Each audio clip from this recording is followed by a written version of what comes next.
Good morning, everyone, Cowboy fans and those who like to watch us go through our ups and downs and get a little sick thrill out of it.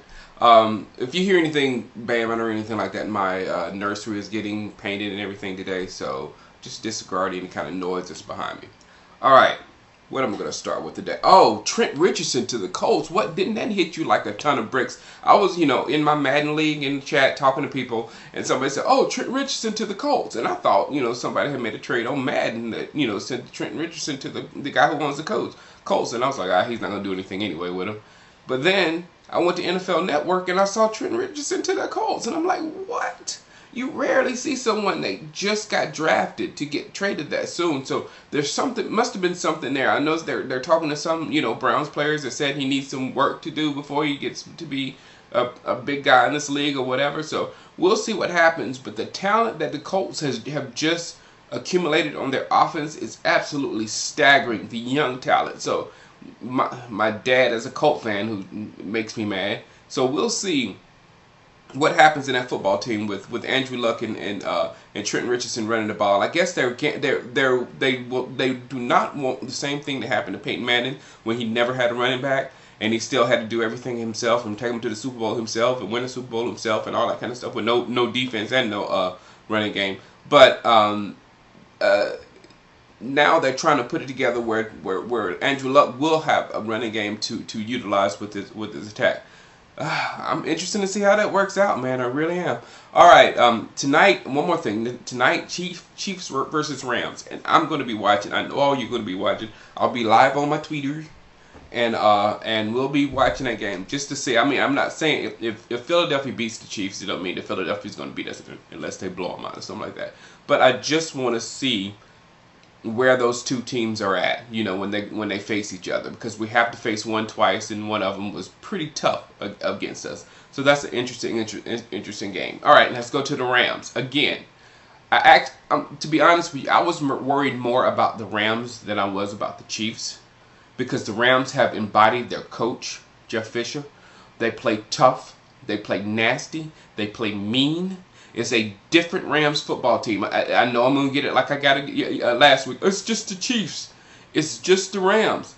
But no, this is a new Rams team. And they play different. They play stronger. They play harder. Last week they got down by to Atlanta. To most teams would just lay down and say, okay, we lost this game. Came back. So the Rams are a scary football team. Let me go through the things that worry me about that football game. Number one, our running game.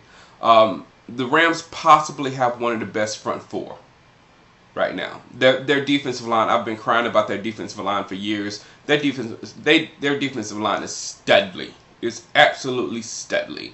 So we've got to execute that running game. They got James Laurinaitis in the middle. They got that kid Ogletree out there, and their linebackers are pretty sweet. But their defensive line makes that defense go. So we're gonna have to plow off of them and get a running game going. DeMarco Murray cannot run to darkness. I got a lot of people talking, having questions about DeMarco Murray this week, and I've not been that big of a fan of DeMarco Murray. I mean, I love him. I'm talking about his game. I'm not talking about the player. But his game has been, to me, kind of suspect. And when Terrell Davis said he runs to darkness, that's something I've been telling DC Fanatic for, about a year now. He just hides behind someone and then he tries to roll off for a run. So DeMarco Murray needs to have that vision of, say, Marshawn Lynch or the muscle hamster. If you watch them run, they found the hole and bam, they're through it. You know what I'm saying? There's no deciding. There's no trying to figure out a way through. They're through the hole quickly and hard. So he's got to learn to run like that. Dunbar. I know a lot of you people are high on Dunbar. I was doing backflips when I was watching Dunbar out there in training camp, but it's just such a different beast when it goes to live action. And his fumbling issue, it's just I don't think Dunbar is the next coming of Jamal Charles. I don't think that. He's not the next Chris Johnson or whatever some of you guys want him to be. He's just not. He's an undrafted free agent that has some legitimate skills. and that's just about it. You know, will he be someone that we can, you know, put our team on the shoulders of? I doubt it very seriously. I don't think we have a running back, and that's what a lot of people were just high on our running backs, you know, after preseason. I'm like, guys, this is preseason. Wait till the regular season and see what happens with these running backs. And now they're not looking as good as they once did. I do want to see Randall. He's the only one that I don't know that I want to see him and see what he can get done in the regular season, because he did also look good in preseason. So I just want to see it. I saw Trent Tanner in the regular season. I saw Dunbar in the regular season. Not look that good. They have to come and they have to work harder next time and see if they can look good in the regular season. Tony Romo. When is the Peyton Manning gonna come?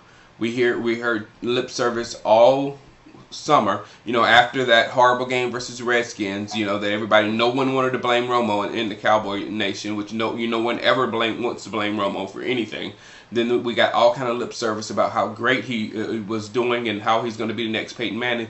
We come in the next season and it's the same kind of stuff, you know, the audibles that are just questionable. You know, if you watched my show last year, it was like I was gonna pull my hair out. Well, I don't have any hair. I was gonna pull my chin hair out if I heard kill, kill, kill, kill, kill, kill, and all this stuff again. I was tired of it, because every time I saw that last year, kill, kill, kill, something good never came of that.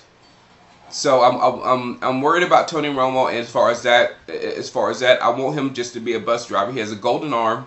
He can make any pass. I need him to run the offense, you know, and make sure that we can read the defense and get the ball moving down the field. All this audibling and trying to be cute, it's not working for me. It's just not. And the last thing, my biggest worry actually on offense is Dez. And it's not because, you know, he dropped the ball. I'm not saying nothing, because Dez is a monster. I said what I needed to say about Dez one time, and that's it. But he's going against Cortland Finnegan. And Cortland will get under your skin. He will get under your skin. He will, and that is part of his game, to get under your skin.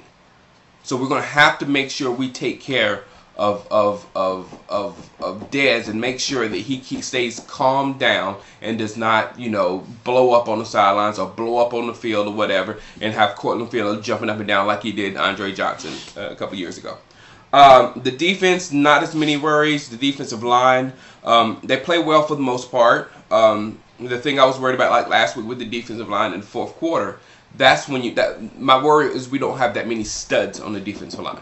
We've got Ware, Hatcher is playing extremely steadily, but then we got these guys, Hayden who's playing well, Selva who's playing well, but they're just league journeymen. They have not, you know, you cannot consider them studs.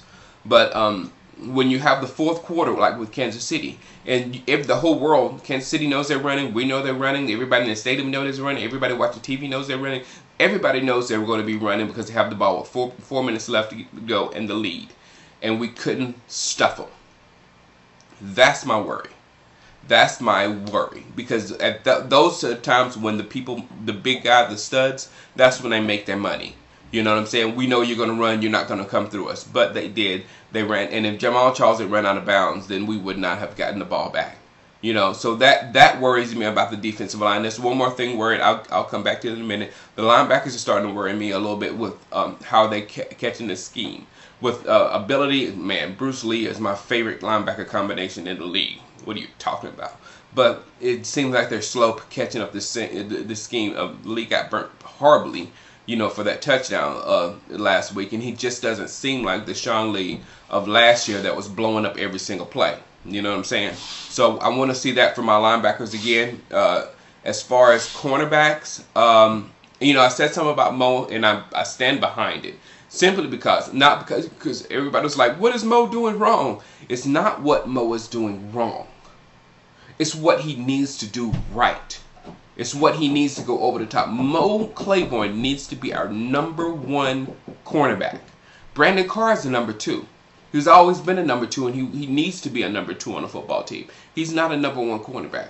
Mo Claiborne needs to be our #1 cornerback. And if you watch football, that honey badger dude has made more significant plays in the NFL than Mo has. Last week he made a 14-point turnaround play when he knocked the ball out of the guy's hand when he was running to the end zone. And this week, it was the same slant that Mo Claiborne, some people say it wasn't pass interference. I say it was. I'm sorry, get mad at me all you want to, but the dude fell very awkwardly. I didn't see the beginning part, but the way he fell, it looked like it was pass interference.